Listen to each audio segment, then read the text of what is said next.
Welcome करुच्ची आपण मानक शिखांकुच creation channel को आशा करछि आपण माने बहुत ही भले दियो मु बहुत भले अछि। चलंतु स्टार्ट करबा आज रो ब्लॉग। जदि मो चैनल के भी नुआ अछंती प्लीज लाइक शेयर सब्सक्राइब कर देबे आ जम्मार वीडियो टी स्किप करिवेनी पूरा लास्ट पर्यंत देखिबे।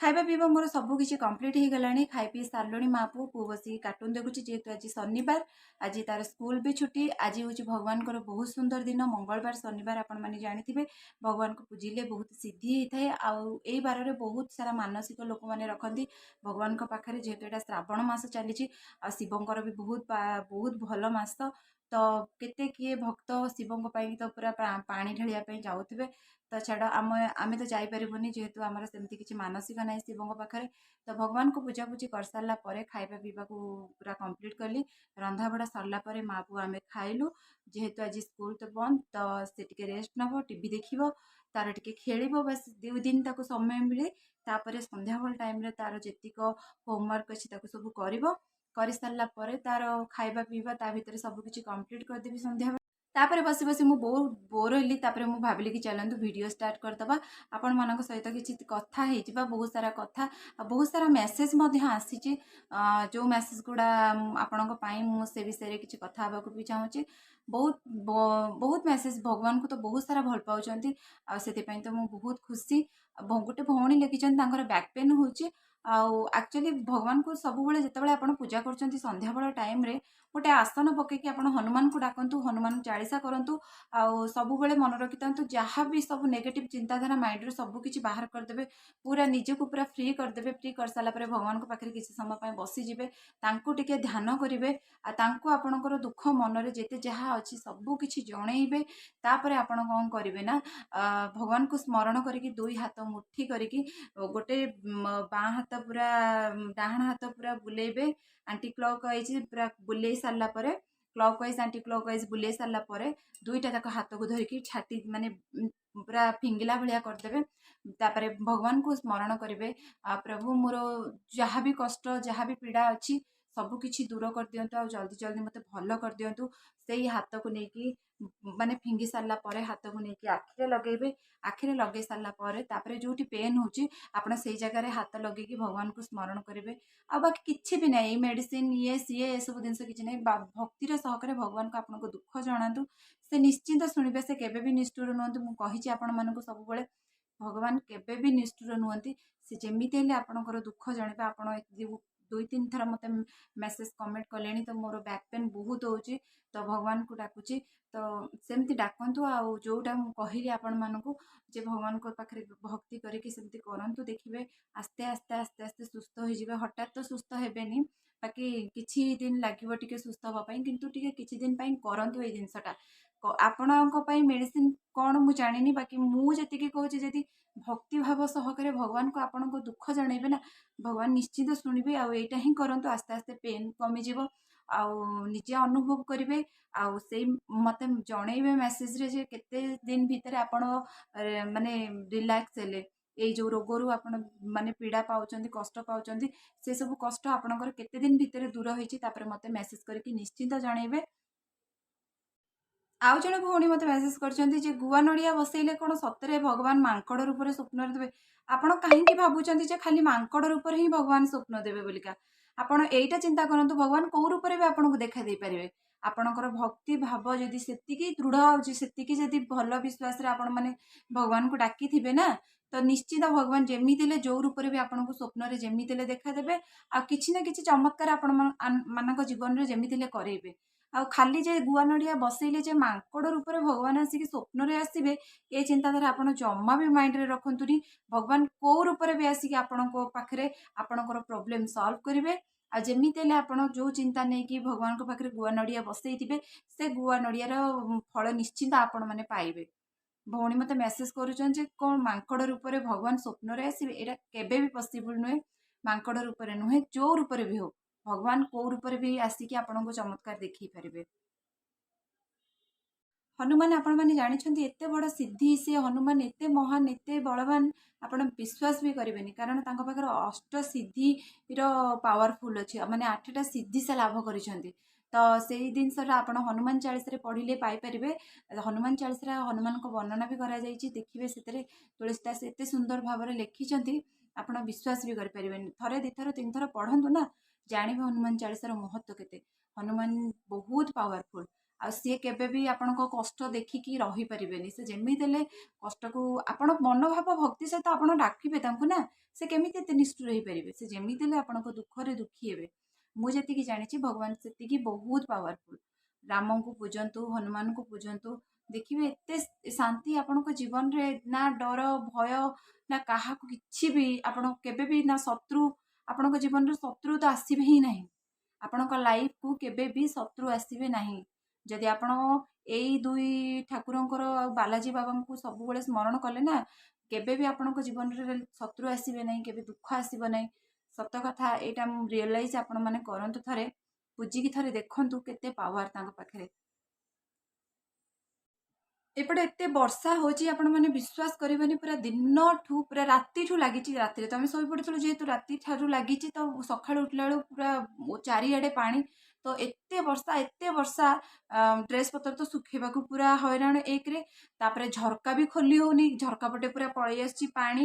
ଆଉ ଜାଣିଥିବେ ଏଇ ଟାଇଲରେ ପଡ଼ିଲେ ଅବସ୍ଥା କ'ଣ ହବ।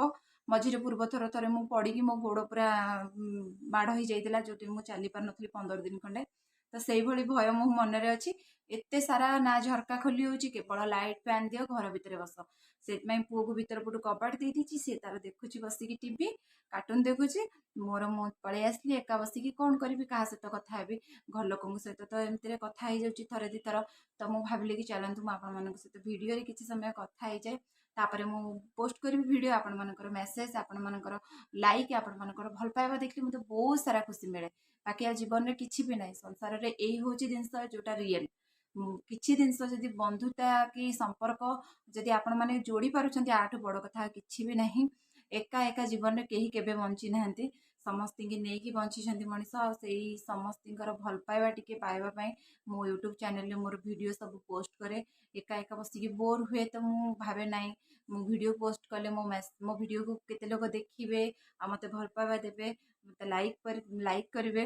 ତ ସେତିକି ହେଉଛି ମୋ ପାଇଁ ବହୁତ ବଡ଼ କଥା, ଆଉ କିଛି ନାହିଁ। ସେଇଥିପାଇଁ ମୁଁ ଆସିଗଲି କିଛି ସମୟ ପାଇଁ। ବାଗେଶ୍ୱର ଧାମ ଯିବାକୁ ତ ବହୁତ ଇଚ୍ଛା ମୋର, ଜାଣିଛନ୍ତି ଆପଣମାନେ। ଆଉ ଏଇଠୁ ତ ବହୁତ ଦୂର ହବ ବାଗେଶ୍ୱର ଧାମ। ଦିନେ ନା ଦିନେ ତ ଯିବି, ମନରେ ଯେହେତୁ ଭାବିଛି।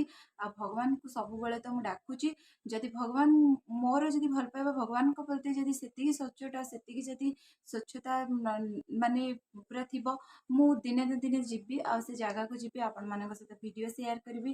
ବହୁତ ସାରା ସ୍ୱପ୍ନ ଅଛି, କେମିତି ବାଗେଶ୍ୱର ଧାମ ଯିବି। ବହୁତ ଦିନରୁ ପୁରା ସ୍ୱପ୍ନ ଅଛି। ବାକି ଯିବା ତ ମାନେ ଛୋଟ କଥା ନୁହଁ ନା, ତ ବହୁତ ବଡ଼ କଥା ମୋ ପାଇଁ। ବାକି ଦିନେ ନା ଦିନେ ଚେଷ୍ଟା କରିବି ଯିବା ପାଇଁ। ମଧ୍ୟପ୍ରଦେଶ ମାନେ ଏଠି କୋଉଠି ନୁହଁ ବି, ତ ସେ ଚେଷ୍ଟା ତ କରି ମୁଁ ଭାବି ନେଇଛି ମନରେ, ମାନେ ଯେମିତି ହେଲେ ଯିବି। ବଞ୍ଚିଥିବା ଅବସ୍ଥାରେ ଯିବି, ନା କି କେତେବେଳେ କୋଉ ମୁହୂର୍ତ୍ତରେ କ'ଣ ହବ ସେଇଟା ବି କେହି ବି ଜାଣିନାହାନ୍ତି। ତ ଯେହେତୁ ମନରେ ଭାବନା ଭଗବାନଙ୍କ ପ୍ରତି ଭଲ ପାଇବା ତ ସେଇଭଳି ଅଛି, ଭଗବାନ ନିଶ୍ଚୟ ଯେମିତି ହେଲେ ତାଙ୍କ ପାଖକୁ ନେଇଯିବେ। କୋଟି କୋଟି ଲୋକ ସେଠି ଅଛନ୍ତି, ଯୋଉଠି ବି ମାନେ ଜାଣିଥିବେ କେତେ କେତେ ଲୋକ। ତ ତା ଭିତରେ ତ ଦୂରରୁ ତ ଭଗବାନଙ୍କୁ ବି ଦେଖି ହେଇଯିବ ନା। ତ ସେ ଜାଗାରେ ପହଞ୍ଚିବାଟା ହେଉଛି ବଡ଼ କଥା। ଏତେ ବଡ଼ ପବିତ୍ର ସ୍ଥାନ, ଯେହେତୁ ଭଗବାନଙ୍କର ଜାଗା ସେଇଟା। ତ ସବୁ ଜୀବନରେ ଯାହା ପାପ ଯାହା ସବୁ ଧୋଇ ହେଇଯିବ ଥରେ ସେଠୁ ପଳେଇ ଆସିଲା ପରେ। ଦେଖାଯାଉ ଭଗବାନଙ୍କର ଡୋରି କେବେ ଲାଗୁଛି, ଆଉ ଭଗବାନ କେବେ ଡକଉଛନ୍ତି। ସେଇଭଳିଆ ଭାଗ୍ୟବତୀ କି ଭାଗ୍ୟମତୀ କ'ଣ କୁହନ୍ତି, ତ ସେଇଟା ଯଦି ମୁଁ ହେଇଥିବି ତାହେଲେ ଯିବି। ଯଦି ପାପୀ ହେଇଥିବି ତ ମୁଁ କେବେ ବି ଯାଇପାରିବିନି। ମୋ ଭାବନାରେ ହିଁ ରହିଯିବ। ଦେଖାଯାଉ ଭଗବାନ କ'ଣ କରୁଛନ୍ତି। ଆପଣମାନେ ସତରେ ଏତେ ସାରା ଭଲ ପାଇବା ଦେଇଛନ୍ତି ମୋର ଗୋଟେ ଭିଡ଼ିଓକୁ। 4000 ପରେ ଗଲାଣି। 2-3 ଦିନରେ ଏତେ ସାରା ଭଲ ପାଇବା ମୁଁ କେବେ ବିଶ୍ୱାସ କରିନଥିଲି। ଆଉ ଭଗବାନଙ୍କ ସତରେ ନାହିଁ, ବାଲାଜୀ ଅଛନ୍ତି, ଭଗବାନ ଅଛନ୍ତି, ବାଗେଶ୍ୱର ବାବା ଅଛନ୍ତି, ଯାହାକି ମୋ ଦୁଃଖ ମୋ ଡାକକୁ ଭଗବାନ ଶୁଣୁଛନ୍ତି। ଆଉ ମୁଁ ମନରେ ଯାହା ବି ଚିନ୍ତା କରିଛି ସେ ସାଙ୍ଗେ ସାଙ୍ଗେ ଶୁଣି ନିଅନ୍ତି। ମୁଁ ଜାଣିନି କ'ଣ କେମିତି, କି ମୋର ଭାବନା, ମୋର ଭକ୍ତିଭାବ ବୋଧେ ଭଗବାନଙ୍କ ପ୍ରତି ସେତିକି ଯୋଡ଼ା ହେଇଛି, ଯାହା ପାଇଁ କି ଭଗବାନ ଜଲ୍ଦି କିଛି ଜିନିଷ ଶୁଣି ନିଅନ୍ତି। ଚାଲନ୍ତୁ ଭଗବାନଙ୍କର ସେଇଟା ମହିମା କି କୃପା କି କ'ଣ ମୁଁ ଜାଣିନି। ସେମିତି ଆଶୀର୍ବାଦ ମୋ ଉପରେ ଭଗବାନ ସେମିତି ରଖିଥାନ୍ତୁ। କିଛି ନାହିଁ, ଆପଣମାନଙ୍କ ପାଇଁ ହିଁ ସବୁକିଛି। ତ ଆପଣମାନଙ୍କର ଯଦି ସେତିକି ଭଲ ପାଇବା ନଥାନ୍ତା ତ ଭଗବାନ କୃପା କରିଛନ୍ତି, ଆପଣମାନେ ସେତିକି ଭଲ ପାଇବା ଦେଇଛନ୍ତି। ସେ ଭିଡ଼ିଓଟା ମୋର 4000 ପରେ ଲୋକ ଦେଖିଲେଣି। ବହୁତ ହି ଖୁସି ଲାଗୁଛି। ବାକି କେତେ ହଜାର ହବ ଏପର୍ଯ୍ୟନ୍ତ ମୁଁ ଜାଣିନି। ଯେତେ ହଜାର ବି ଯାଉ, କିନ୍ତୁ ସେଇ ହେଉଛି ଭଗବାନଙ୍କର ସବୁ ଦୟା। जहाँ पाई आज मत एत खुशी मिलूँ वीडियो देखले बहुत वीडियो करछि किंतु माने शॉर्ट वीडियो तो जाए आपण माने जानते व्यूअर्स तो ये वीडियो रे आपण माने एते सारा भल पाइबा देछन मु बहुत खुशी अछि 3 दिन रे देखा जाऊ आ केते हजार कोन होछि से वीडियो ଆଉ ଗୋଟେ କଥା ମୁଁ ଆପଣମାନଙ୍କୁ ପଚାରିବି ଯେହେତୁ ଆପଣମାନେ ମୋର ସବୁକିଛି ତ କହିବାକୁ ଗଲେ ତ ସାଙ୍ଗସାଥି ସବୁକିଛି ଆପଣମାନେ ତ ଆପଣ ମୋତେ କହିବେ ଯେ ପ୍ରେଗନେନ୍ସି ଟାଇମ୍ରେ କ'ଣ ଠାକୁର ପୂଜା କରନ୍ତିନି ମୁଁ ଆପଣମାନଙ୍କୁ ଏଇ କ୍ୱେଶ୍ଚିନ୍ କରିବି ଆପଣମାନେ ପ୍ଲିଜ୍ ମୋର ରିଲେଟିଭ୍ ମାନେ ମୋତେ ଏଇ କଥା କହିଛନ୍ତି ଯେ ପ୍ରେଗନେନ୍ସି ଟାଇମ୍ରେ ଠାକୁର ପୂଜା କରନ୍ତିନି ତ କାହିଁକି କରୁଛୁ ବୋଲିକା ଆଉ ମୁଁ କେବେ ଘରେ ଭଗବାନଙ୍କୁ ରଖିକି କେବେ ତାଙ୍କୁ ଖାଲିରେ ଛାଡ଼ିଦେବି କି ଆପଣମାନେ ବିଶ୍ୱାସ କରନ୍ତୁ ମୁଁ ଏଇଠି ଏକା ରହୁଛି ମୋ ହଜବେଣ୍ଡଙ୍କ ସାଙ୍ଗରେ ଆଉ ହଜବେଣ୍ଡ ସବୁବେଳେ ପୂଜିବେ ବୋଲି କ'ଣ ମାନେ ଅଛି ତ ମୋତେ ବି ତ ପୂଜିବାକୁ ପଡ଼ିବ ନା ତ ଭଗବାନଙ୍କୁ ଖାଲିରେ ଛାଡ଼ିକି ମୁଁ ଖାଇ ପିଇକି ଐଶାରାମ କରିବି ଯେ ଏଇଟା କେବେ ପସିବୁଲ୍ ତ ଆପଣମାନେ ମୋତେ କମେଣ୍ଟ କରିବେ ଯେ ଆପଣମାନେ ଯଦି କିଛି ଏ ବିଷୟରେ ଜାଣିଛନ୍ତି ତ ମୋତେ ନିହାତି ଜଣେଇବେ ଯେ ପ୍ରେଗନେନ୍ସି ଟାଇମ୍ରେ ଯଦି ଭଗବାନଙ୍କୁ ପୂଜିଲେ କିଛି କ୍ଷତି କି କିଛି ଲାଭ କି କ'ଣ ହୁଏ ମୋତେ ଟିକେ ପ୍ଲିଜ୍ ଜଣେଇବେ ତ ମୁଁ ସେଥିପାଇଁ ଆପଣମାନଙ୍କୁ ଏଇ କ୍ୱେଶ୍ଚିନ୍ଟା କଲି ଆପଣମାନେ କମେଣ୍ଟ ମାଧ୍ୟମରେ ନିହାତି ଜଣେଇବେ ଆଉ ମୋତେ ଟିକେ କହିବେ ପ୍ଲିଜ୍ ଆଉ ଗୋଟେ ବଡ଼ କଥା ଆପଣମାନେ ଜାଣିଛନ୍ତି ଯଦି ଆପଣ ହନୁମାନଙ୍କୁ ପୂଜୁଛନ୍ତି ଆପଣ ହନୁମାନଙ୍କୁ ଡାକୁଛନ୍ତି ଆପଣଙ୍କ ଉପରେ ଶନି ଗ୍ରହ ଶାନ୍ତ ହୋଇଥାଏ ଶନି ଗ୍ରହ କେବେ ପଡ଼େନି କି ଶନି ଦଶା କେବେ ପଡ଼େନି ଭଗବାନ ଜାଣିଛନ୍ତି ଆପଣମାନେ ଶନି ବହୁତ ଡରନ୍ତି ହନୁମାନଙ୍କୁ ତ କେବେ ବି ଶନି ଆପଣଙ୍କ ପାଖ ଆଖ ବି ମାଡ଼ିବନି କି ଆପଣଙ୍କ ଛାଇ ବି ଛୁଇଁବାକୁ ବହୁତ ମାନେ ଡରିବ ତ ସେ ତେଣୁକରି ଆପଣମାନେ ସବୁ ବିଶ୍ୱାସ କରନ୍ତୁ ହନୁମାନ ବହୁତ ଏତେ ପାୱାରଫୁଲ୍ ଯେ ଶନି ବି ତାଙ୍କୁ ଡରିକି ରହୁଛନ୍ତି ତ ଆପଣଙ୍କ ଜୀବନରେ କେବେ ଶନି ଦଶା ହିଁ ପଡ଼ିବନି ଯଦି ଭଗବାନଙ୍କ ହନୁମାନଙ୍କୁ ଆପଣ ବହୁତ ଶାନ୍ତ ଭାବରେ ପୂଜା କଲେ ଚାଲନ୍ତୁ ଭିଡ଼ିଓଟି ଏଇଠି ଏଣ୍ଡ କରୁଛି ଆଉ ଯଦି ମୋ ଚ୍ୟାନେଲରେ କିଏ ବି ନୂଆ ଅଛନ୍ତି ପ୍ଲିଜ୍ ଲାଇକ୍ ସେୟାର ସବସ୍କ୍ରାଇବ୍ କରିଦେବେ ପୁଣି ଦେଖା ହବ ଆପଣମାନଙ୍କ ସହିତ ଗୋଟେ ନୂଆ ବ୍ଲଗ୍ରେ ଭଗବାନ ସମସ୍ତଙ୍କୁ ଭଲରେ ରଖନ୍ତୁ ସମସ୍ତଙ୍କ ଜୀବନରେ ଦୁଃଖ କଷ୍ଟ ଦୂର ହେଇଯାଉ ଜୟ ବାଗେଶ୍ୱର ଧାମ ଜୟ ବାଲାଜୀ ମହାରାଜ ଜୟ ସନ୍ନ୍ୟାସୀ ଗୁରୁ ରହିଲି ଭଗବାନ ସମସ୍ତଙ୍କୁ ଭଲରେ ରଖନ୍ତୁ